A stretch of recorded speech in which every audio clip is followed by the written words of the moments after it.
Welcome, my friends, to another episode of Shoot First, Ask Questions Later.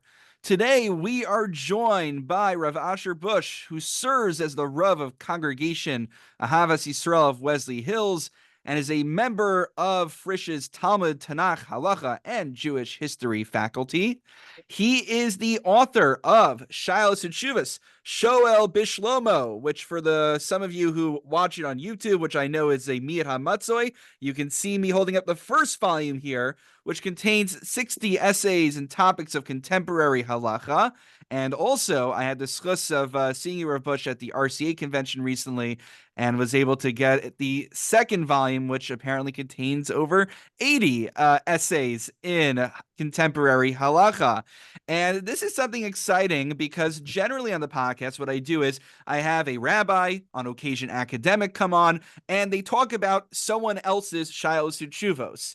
And what I want to do is kind of, switch the formula a little bit. Baruch Hashem, there are still very big scholars out there who are writing their own Shilos Uchuvos.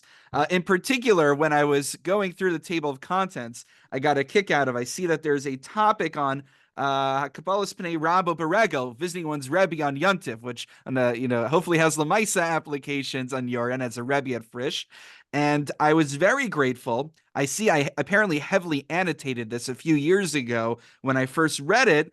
In Simon Mentes, there's an Simon on the topic of whether microwaves are subject to the restrictions of Bishul Akum, and I was very happy to see a lenient sock toward the end over there, because one of Rav Bush's many areas of expertise, of course, is in Hilchos Kashrus, to which I have benefited from throughout the years. Now, before we get into some of the halachic scholarship, I'm just curious. I feel like it's maybe it's just my sample bias that I have, but it feels almost like it's a lost art to write Shalos and Shuvos Bizman Hazeh within the past decade or two. So what inspired you to go ahead and to actually publish your own Shalos and Shuvos? Well, before you get to that, about writing in general, but most people don't write, and that I have to give full credit to Rav Schechter for. When I was in his kollel, it's funny, he was always encouraging, I don't know other people, but myself, he was very close with that time with Rabbi Shapansky, who was the editor of Or HaMizrach, and they were always looking.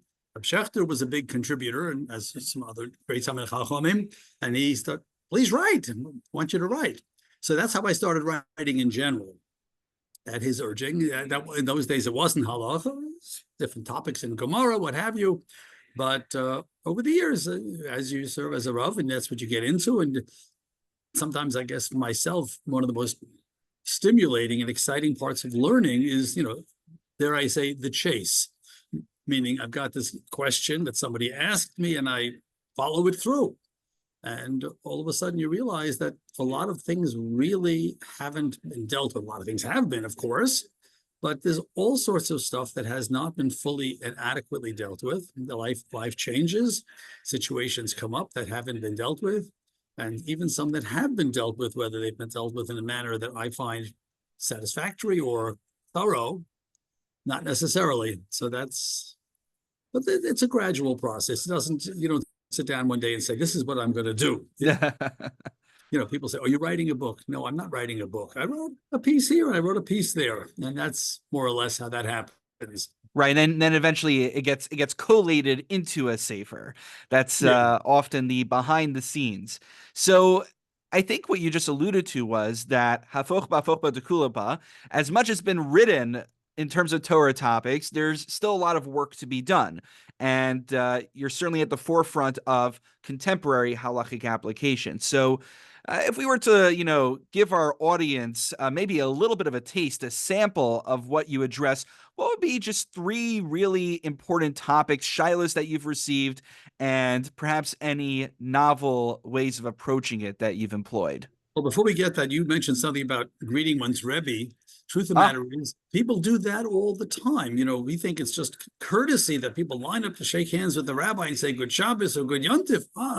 They are fulfilling this mitzvah very likely, the Hakbil Pnei Rabo, right? They're greeting their Rebbe. Well, it depends where you go. Some places the minhag is just to hang around the door and wait until that last Kaddish if you wait that long and then slip right out.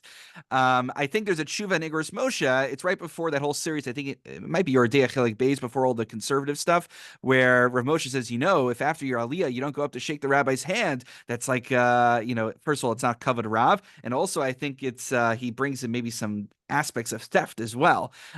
Don't worry, I'm still a bit of a germaphobe, so if no one comes up to shake my hand, I don't hold it against you. Well, we had a couple of years of that where we've moved beyond that. Indeed. I've kept Okay. some of my minhagim. But anyway, just getting to your question, the reality is what's an important question? The question that's important is the one that someone wants to know the answer for. I mean, I was just away on vacation for a couple of days. I ran into one of my students and he asked me a shaila. And it was not the most earth-shattering one, but it's something happens to be my Sunday morning shir. We're learning Masechta Rosh Hashanah, a lot of conversation there about Baal Ta'acher, and this boy, teenager, had a summer job, and he wants to give Meiser, and he says, "What's my deadline?" And I said, so this is what the Rishonim are talking about. Does tzedakah have that same? But the point is that someone asked a question. In this case, one of my students, a great kid, that they care. That makes it the most important question right now. Sometimes the questions are literally life and death. Sometimes they're of just a good importance. But the reality is sometimes the time for each question, you mentioned about, we're going to talk about a tshuva about saying tefillos for Israel on Shabbos and Yontif. That was actually, I think, was it Tuf Shin Ayin Gimel? There's been too many times when this has been relevant, but okay, it got into the sefer because it was done. At the time the sefer was printed, it wasn't relevant. And well, unfortunately, for the past 10 months, it's been more than relevant. So that's true with a lot of stuff that they may be today. It seems like, is that the most pressing thing? Well, maybe next year it is. I mean, there's one shuva there, for example, about Pidyon Shvuyim, not Pidyon Shvuyim for these people who are held hostage in Gaza, who clearly everybody understands what Pidyon Shvuyim means there, or in previous generations we had much smaller numbers, but how often do we hear, and it's very disturbing in our community, about people who've been arrested, and all of a sudden community is mobilized as if this is a Pidyon Shvuyim case when they got themselves in trouble with their greed and their sometimes even their evil. And so that is right. It's kind of like an old world way of thinking, almost like, there are certainly many non-Jews, as you've alluded to with Hamas, that are out to get us. But there's this kind of idea that like it's the Yidden versus the Goyim, and anytime a Yid is arrested, it must be because the authorities, had it out for him. And then once that person gets out of jail, then all of a sudden they're like the Mashiach. And the Hamaven Yavin, if you know what we're referring to. It's not a good thing. It doesn't enhance us. But anyway, that's a very lengthy piece. Other pieces are almost, dare I use the word curiosity. I know one piece that a lot of people have been very interested in is when I got married, people came to the wedding and they sat there. Nowadays, you go to a wedding and the chassan and the kala walk down and everyone's standing, which was unheard of. Unheard of. So is there a source for that? Is it permitted? I permitted. Maybe it's hukas ha'akam. I was wondering that because Eschateni Maskir Hayom, sometimes like in a movie at the wedding, you'll see at a Christian wedding, I've never been to an actual Christian wedding, of course. I mean, not say of course, but I've never been to a Christian wedding. But I've seen a movie, they all rise, and I'm like, I wonder who got the custom from whom. Well, it was not an old Jewish custom. I mean, I'm not that old, and it certainly did not happen at our wedding. Nobody was doing that. But the fact is, it wasn't relevant. Where were Jewish weddings typically taking place? Chatzer Beis, I mean, the chuppah, Chatzer Beis HaKnesses in the courtyard outside, or perhaps even in the street. 19th century is a big discussion. Can you use the Beis HaKnesses itself? But point is, traditional Jewish weddings weren't even done in a place with chairs. It wasn't an issue. But there is a concept of sometimes, at least, maybe more than sometimes, standing up with an osei mitzvah. Right? Mishnah Bikurim talks about showing kavod, which to many Rishonim is all about encouraging people, right? Encouraging people to do mitzvahs when they might otherwise be discouraged. Although it's interesting, you look even in the Mishnah, look in the Bar Tanura, he talks about when they bring in the baby for the bris. No one's no one's hesitating to do a bris, but it's out of kavod for the osei mitzvah. Sometimes we do that. So whether it applies here, I always wonder if people just wanted like to get a better look at the chassan and kala coming down. One guy stood up and I'm like, oh, I guess we got to stand up, and everyone stands up. But correct me if I'm wrong. I think there is an element, at least for the Bubby and Zadie, because of their age, to stand up for them. But that's not unique to the wedding. That's just in general. the fact is there is a concept of standing bifnei.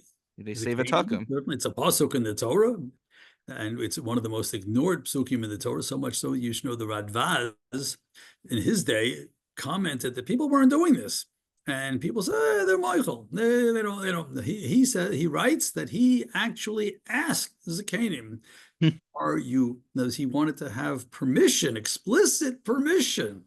But that's an old one, and it really is only within Arba Amos, within about 6-7 feet, the real mitzvah of standing before generic elderly people, which is something we can do much more, and it's nothing to do with the ritual of a wedding, as you point out.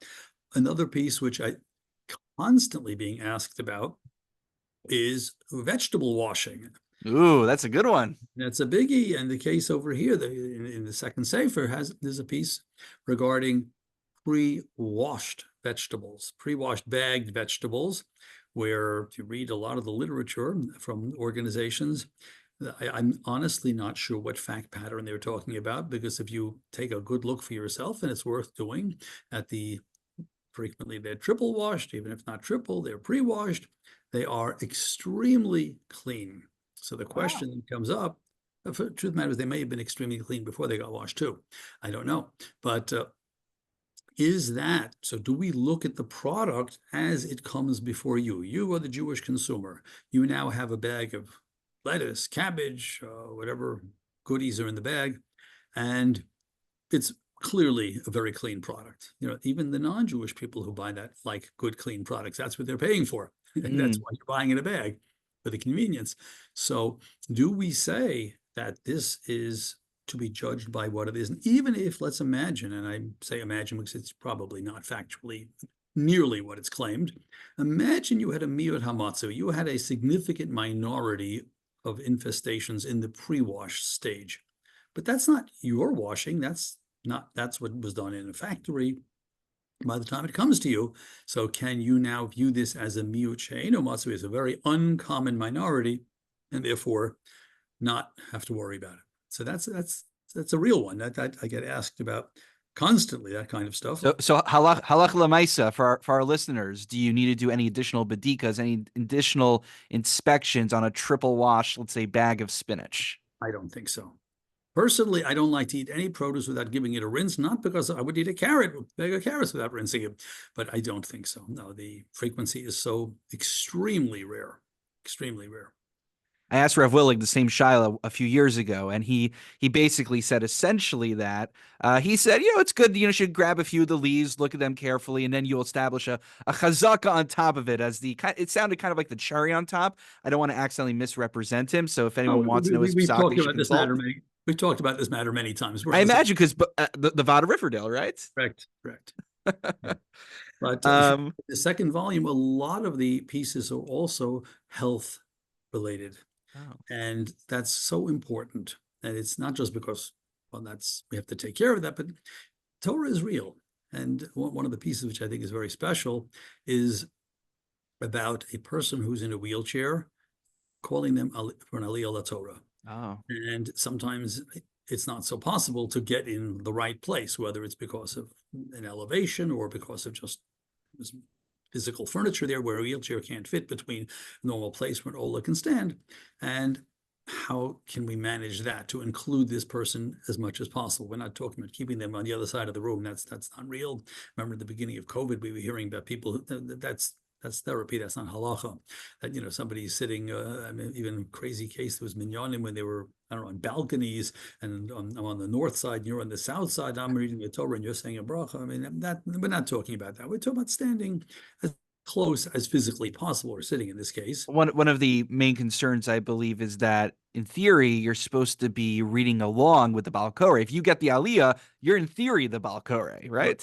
That is true, although already the Shulchan Aruch talks about, what about a blind person? We do call a blind person for an Aliyah. They, of course, can stand in the right location.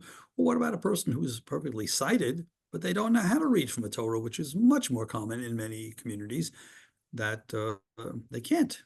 So Right. even though they're physically perfectly capable, they're not educated in the way that they can do it. So but here it's a person So who's, so what was the psak lemaisa? again, assuming they're standing nearby, it's sitting, I should say, their wheelchair is nearby, and it would appear to any observer that they are Ola La Torah. I think there's good room to permit that. Wow. And there's a lot in another case regarding a therapy dog. I don't know. I'm not going to go Oh, into that's therapy. Rav Moshe's tshuva about therapy dogs and shul. Is that one or? No, Moshe, I mean, certainly he wrote a tshuva regarding a seeing eye dog. And sure, he wrote long before there was therapy. It was a seeing eye dog only in those days. Ah. And he certainly Oh, this is didn't. like the dogs like you kind of like pet and So again, not shul, but a question of, in general, we don't pet and carry animals on Shabbos. So ah. here you have somebody who, again, not in here, this is a very abused concept that I want to take my pet on the plane with me. So I say, but there are people who absolutely have real needs. Right. And so the person needs to pet their dog. So in general, we consider an animal to be muktzah, although already in the middle 1600s, we see literature, maybe even before Maracha or Zarua, he's talking about, well, this isn't a barnyard animal. Barnyard animals, we understand what they are. People, think about it, Avram Avinu didn't have any pets. He had Mhm. barnyard animals. And in the Mishnah, again, all of the, but by the time of, I don't know, say 1500, you're starting to hear about, interestingly, the right about women who had these little puppies on their laps. But okay, today everyone's got a puppy on the lap or a pup or around the house. But whether we're going to not extend the leniency that far, but at least for a person who has needs, and there certainly are people who have very legitimate needs when it comes to that, for their well-being. Right. There could be fundamental differences between a barnyard animal versus, a pet, which is l'shashua. It's serving a different kind of function, and it's certainly one that provides therapeutic Right. purposes as And well. you just described a spectrum of three. Obviously, the barnyard animal is purely, let's say, for work or what have you. A household pet is not at all like that, but I'm not sure we need to be lenient in terms of that regard. But for somebody who has needs, and there's certainly definitely room to be lenient. Just, one thing I know you're in Stanford, and there's a lovely kosher hotel in Stanford, and I happen to know the laws in Stanford are like they are increasingly in many, many places in Stanford and Connecticut. No candles may be lit in a hotel. Mm. So have several different pieces regarding, now, first of all, you go to one of the old-time Jewish hotels, or in Israel, so they put a table in some obscure corner where 200 people light candles and nobody sees it. That's meaningless. There's no mitzvah in that. And the question then comes up: what do you do? This is a question it's been around for a while because those things were inadequate. We're not talking, if they would have a couple of people light candles here and there, that would probably be very good. But everybody wants to light their own, which is an amazing thing. It's part of the beauty of how people think. That tell the Jewish woman, no, you don't need to light your own. It ain't going to go because every Jewish woman wants to do it, which is beautiful. Beautiful. The commitment to mitzvos is so powerful. But the problem is those little tables are not very meaningful. And so find me another place to do it on my own table where I'm eating and let the waiter take it away after them. Can't do that. It's not even legal in many places. And so that brings up the question of the role of electricity. And I remember Rav Soloveitchik mentioning, I only found out recently why he was quoting Rav Chaim Ozer Grzinski. I didn't realize that he used to visit him a lot. So Rav Chaim Ozer used to deliberately on Motzei Shabbos use an incandescent bulb for Havdalah because he wanted to teach people this is an Eish, Borei Ma'orei HaEish. Yes. The only problem we now have is try finding an incandescent bulb. I must confess, I stocked up on the little ones, for the night lights. Yeah. When I realized this was going to happen, but not on occasions we use them, but in that capacity. But what do you do? So here you are, you're in the hotel, you can't light a candle, and you can't even light any. Forget about that table with 200 candles. You can't light any candle, and you can't unless you stocked up. So that's a great question. I know Rav Willig is of the opinion, it's very important. I didn't write this, but he told me this, so I'm going to share it because it's very worthwhile. You heard it here first on the podcast. Okay, that he says that you can say the bracha on other light bulbs as well. Wow. What Like an have you. LED light bulb? Yeah, that's it. Not for Havdalah, not Borei Ma'oreish, but the Ah. Hadlik Ner. It is Meir the room. It illuminates the room, and that's a biggie because there is honestly no other Eitzah in most cases. What else are you going to do? So it's interesting because I remember seeing, I had to look this up some time back. So Rav Malamed in his popular recent Pnini Halacha series, so he talks about that there's on the books this kanas, a penalty that if a woman doesn't light one week, she has to add on an extra candle, Mhm. seemingly in perpetuity. That's So, and it adds up financially if you do the math eventually. So he says, though, that functionally, b'diavad, post facto, if you turned on a light somewhere in the residence for Shabbos, then that would count b'diavad, at least not to count toward the I knas. have a piece about that in my first sefer. Yes, Ah, that all right. people I have it right here. I have to read through it more. it's in there. So the people, they frequently will turn on the lights, the living room, the dining room, this and that, and oops, all the commotion on Shabbos. It happens to every new couple once in the first couple of months, right? A woman's a little bit overwhelmed, a new Shabbos, a new home situation, and so it may be forgotten or just.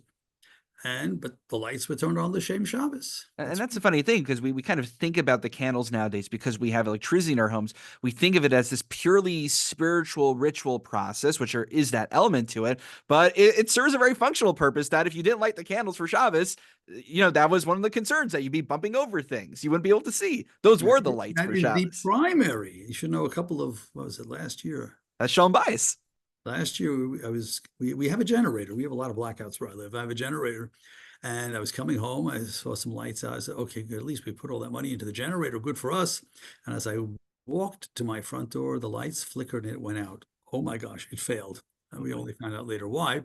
And it was a very dark dinner, despite having a bunch of candles in the room.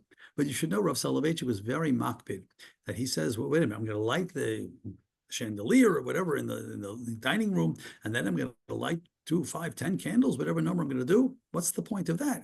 So he actually insisted that a person light the candles and not yet say a bracha, then turn on the room lights, and then say the bracha, because this way, lahadlik was the bracha was on the mitzvah, which was done in a dark room, not in a well-illuminated room where you can't quite find a purpose for those candles. That's something which Rav Shlomo Zalman says the same thing, and certainly Rav Shechter is a Talmud of the Rav, very much so as well. Now that But needs my haskama, but it does. Yes, I understand. It does seem very mistaber. That does seem reasonable. yeah, Um, on the not contrary, that needs my haskama. no, the other way is what's so difficult. Oh, you're right. So, if I may, time flies when you're talking about shuvos. So you alluded to a little bit earlier that you wrote a shuva in your second volume about praying for Eretz Yisrael and how we should think about it from a halachic and also kind of from a hashkafic standpoint. I obviously encourage all of our readers to pick up these volumes of Shoel B'Shlomo and to learn it themselves, but just for the sake of this podcast now, can you just kind of summarize what the salient points were, what the thesis was, and what the Sure, chiddush sure. was? Well, the issue, we always talk about not having bakasha, not having making prayers of requests on Shabbos. Why we talk about giving praises, and we struggle with this all the time, actually, or maybe we don't make a misha berach for cholim. And Mm. there's a line that's thrown into there that people don't realize. Shabbos hi milizog, right? It's not a day for crying out. That's why, by the way, when you make the same misha berach on Rosh Hashanah and Yom Kippur, we don't say that. It is a day for za'aka. It's a day for crying out. But on Shabbos in general, it's not. And why are we saying that? Truth matter is, we have many shuls. I don't know how you guys handle it. You got a very big shul over there. You probably tell people to recite the name at their seat or something like that. We have a smaller shul, so I have a written list. Although I must say, I say it quietly. The reason I say the names quietly is because sometimes they may be in the room and it's whatever. So we just do it with great sense, try to be sensitive, or maybe they're certainly their And no one can families. accuse you of omission either. No, well, if I omit, it's because someone didn't give me the name. Right. But be that as it may, the point is some of the names on the list are pikuach nefesh. Some of them are cholesh yesh bo sakana. Cholesh yesh bo sakana. They're in danger. You pray for them. No hesitation. There's no Shabbos im belizok. It's pikuach nefesh. Just like you would rush them to the hospital, call the doctor, do whatever emergency things you need to do. You pray for them. But not everybody's in that situation. Some people are in pain. Some people are in other distress. But we pray for them. And that's really why we use that Shabbos Melizok, because it's for those who may not be in that possible life and death dangerous situation. But anyway, so that plug that one into prayers for Israel. Now, most of our shuls in the Dati Leumi community, we are saying a tefillah for Israel. Is it generally in the category of a za'aka? Are we crying out in great pain? No, it's, I don't know, kind of on the generic side, if you will. So, and by the way, we also make an exception, Sorche Rabim, but the idea of tachanunim, of passionate, emotional, crying out, calling out prayers is generally antithetical to what Shabbos is all about. And so we don't do that. But the truth of the matter is, there's a Mishnah in Masechta Tainis, which talks about Tainis, of course, talks about crisis, how to deal. They would fast and do all the other things in times of crises. And the Mishnah there talks about, what do you do about al elu matriin b'Shabbos? Right? What these are, they call out with a shofar. Now, whether the shofar was part of their tefillah or whether it was a call to battle, depending on the situations, but talks about a city that's been besieged, or talks about natural disasters that may be happening, a flood may be coming, and also then from there the conversation goes on, not just about that, but more importantly about saying the various tefillos. And the truth of the matter is, nowadays, I guess we got way past that one, but there was always a natural hesitation to say passionate tefillos on Shabbos. And, well, that's what this is all about. And the second part of the tshuva, by the way, talks about the fact that, well, wait a minute, quote unquote, we're not in trouble. Well, you talk about the philosophy behind it. Yes, we are. The fact that you may live in New Jersey or Connecticut or wherever you live, this is us. And, we talk about the image, powerful image of the mother and the children. I think it's very safe to today, the Eretz Yisrael is the aim, is the mother of the Jewish people, it's the center, it's the heart of the Jewish people. And the idea that what we were somehow, that's them, I mean, it sounds, not only does it sound ugly, it's just not right. It's inaccurate. It's us. And everybody's emotions certainly have been very much put in this way. I don't think this is a hard sell today. I think when this first was addressed, it was a harder sell, honestly. It was a tough Shin Ayin Gimel, something like that. That was a different world. There were wars, but some skirmishes here, there's some soldiers there. But today, literally, the Jewish people, but we feel it. The fact is, every shul has handled it in their own way in terms of which tefillos they're saying. I know for us, for many months, until probably sometime shortly after Purim, we were literally saying Avinu Malkeinu at every weekday, Kashrus and Mincha, and even on Shabbos. Now we handle it a little bit differently, but I think for our people, which has included we've had a number of young people, mostly young men, including one young lady as well, who were serving in Gaza or in the north. I think at this point maybe only one's still in service, but that's only this week. They call them back. And so we've been saying, but even if we didn't have the children from the shul, everybody's heart is there. So what we do now, I mean, for weekday minyanim, if it's mincha marav, we say a few prakim of Tehillim and the various tefillos for Israel, for the hayalim, for the shvuyim. But even on Shabbos, we do that as well. And the time that we're doing that is when we return the Sefer Torah to the Aron Kodesh. It's open, everybody's standing anyway. We say a few prakim of Tehillim and these other tefillos at that point, and it puts a seriousness to it, and it puts everybody's heart and emotion. And I've never gotten any negative feedback, because that's not what people are there, clearly. And it's the right thing to do. Again, it doesn't mean this format is the right way to do it. You can do it in all sorts of different formats. But the idea that that's what we need to care about, and that's what we do care about, that's the point. Right. And I think that resonates. And I think what you just alluded to, one of the challenges is that there's been a little bit of what you might call Ish HaYashar Beinav Yaseh, that every shul, I don't want to say every shul has something different or, their own way of doing the prayers. Some are following whatever Rav Shechter says is Torah Sinai, and some are kind of looking to whatever shul they look to in Eretz Yisrael, they get guidance from them. I think the lack of uniformity, what happens is, just in my experience, I'm not going to say names, obviously, but, I'll have some balabat and will say, I went on vacation, I visited this shul in that state, and they're doing X, Y, and Z. Why aren't we doing that? So I think that there's a little bit of a challenge that every Rav, and I'm sure, for someone like yourself, it's not too hard, needs to articulate and be well thought out about why we're doing these prayers versus these prayers, because there's a lot of variance going on. One other thing I'm just curious, and you can decide whether to engage with it or not. Certainly, it makes sense, and I saw your articulation inside in that piece that Eretz Yisrael is, whether you're physically in Eretz Yisrael, we're all spiritually connected to Eretz Yisrael. So if there's a crisis there, it's really a crisis for worldwide Jewry. I guess what's interesting is, and I hope, God willing, it should never be the case, if there's a major crisis. Well, I guess the Holocaust would have been the example. We should never have that again. If there's a major crisis going on in Chutzars, in the diaspora, would the same heter and also obligation apply to Bnei Eretz Yisrael to also be saying Avinu Malkeinu and to be saying Tehillim if there's, God forbid, a major crisis, let's say in America or elsewhere?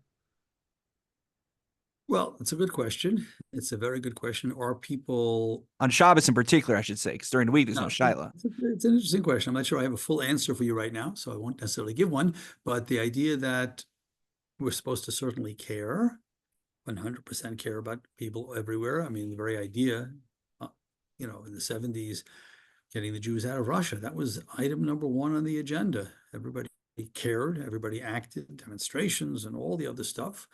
So it's not just, what's going on in Eretz Yisrael. These are our brothers.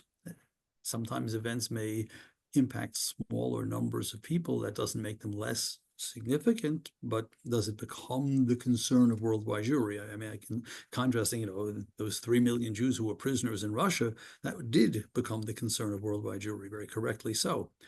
That doesn't mean tefillos. Listen, the mobilization here is 10 months and 10, 11 already, almost 11 months. And it's our ongoing concern as it needs to be and as it should be. It's hard to imagine, barring, you mentioned the Holocaust, but and that was We can leave it as a tzarech Ian for now. Yes, and tzarech Ian doesn't mean there's no answer. It means this will be in volume 3 of Shoel B'Shlomo. Bezras Hashem. Maybe, but let me can I just put one piece together? Absolutely, yeah. Let's we're in our final stretch. So I was going to ask as a final question. You can choose whether you want to engage with it or not. Do it. As I mentioned at the beginning, maybe I'm just not in the right circles, but I don't see a lot of Rabbanim writing Shilos Utshuvos. I see a lot of, and to my very minimal contributions, people writing for the RJJ. You'll see there's like the Eitz Chaim and other, I think Or Yisrael and other kinds of, a Kovetz or a journal here that people write for. Is there anything fundamentally different about writing Shilos Utshuvos than writing a contemporary halachic article? And if so, what is the difference and who should be engaged in that? Well, I think the biggest difference is, are you doing your own work? In other words, am I summarizing what Moshe Feinstein, Rabbi Shlomo Zalman Auerbach, fill in whichever great poskim, Rabbi Yosef, whomever, and I should, fast forward a little bit to our day. That's already a generation old. But are you summarizing and organizing their work nicely in English, that's probably what a good RJJ type journal, article is doing? Or is there something new? Again, new can be new understanding, it can be new application, but I think that's the biggest difference. But I think sometimes I've written in the past couple of years a number of things in English very specifically because they need to be out there. Again, but the other stuff, my mother always said, can't you do that in English? Mom, sometimes, yeah. But anyway, let me just give you 2 examples of things I put into Hakira in the past 2 years. One of them just came out this summer about the use of hearing aids, and not about may they be used on Shabbos, but what happens, or Yontif, that's old turf, but what about changing batteries? What about charging them? And typically people ask the rabbi these questions after they bought it. And there are different models that function in different ways. The need is real, and this is not something to be held in Hebrew for subtle, those who can, Talmidei Chachamim, Rabbanim. This is something that should be out there for everybody. I had just one more thing, which goes back maybe 3 years, came up in school. It was great. Students interviews. I teach 11th graders, 12th graders. So 12th graders, they're already applying for I should give a yeshiva. shout out to Star Talmud Jason Fishman, All who I right. know will be listening to this. Okay. He's a good guy. And the students, they're applying to yeshiva or seminary in Israel, and they frequently get asked this crazy question: are we your first choice? Oh, that's a heck of a question to ask a 17 or 18-year-old who may A, not know what their first choice is, or B, no, maybe you're my safety school. There's an answer that will get you admitted any day of the week. Wrong. So talking this came up in school, but again, so I wrote this up in English, and again, are the concepts new? The applications are new, but I wrote it in English very specifically because the audience who's reading it is not Talmidei Chachamim, they can read too, but it's very often for people like this who are in that dilemma. And by the way, if you think about it, imagine we tell a student, okay, for your own well-being, do we want, maybe you can fudge the truth. Is that what yeshivas want to put a kid in a position? Terrible. So the question is a terrible question. I didn't say that's the answer, but I said the question is what's so inappropriate because it forces someone to make choices that, and we're talking about yeshivas making these dilemmas. We're not talking about, some college. I don't know if they asked that I question, like but how you shift the onus from the ethical dilemma being incumbent upon the students to figure out to the yeshivas that they should really be thinking about the questions that they're asking and not putting them in that impossible ethical scenario. So I like absolutely. that suggestion. And I should say to our listeners as we conclude, there are so many other topics addressed in Rav Bush's literature, either in his formal Shabbos and Shuvos or in the many, also English articles that are available in Hakira, available, I'm sure, in RJJ, and many other journals that we can put in the show notes. Rav Bush, I look forward, Bez Hashem, to the third volume coming out soon for Shoel B'Shlomo. And I want to thank you so much for being a resource to me personally and to our broader community as well in all areas of halacha. I thank you so much and look forward to seeing you in person shortly. Amen. V'chein lamar.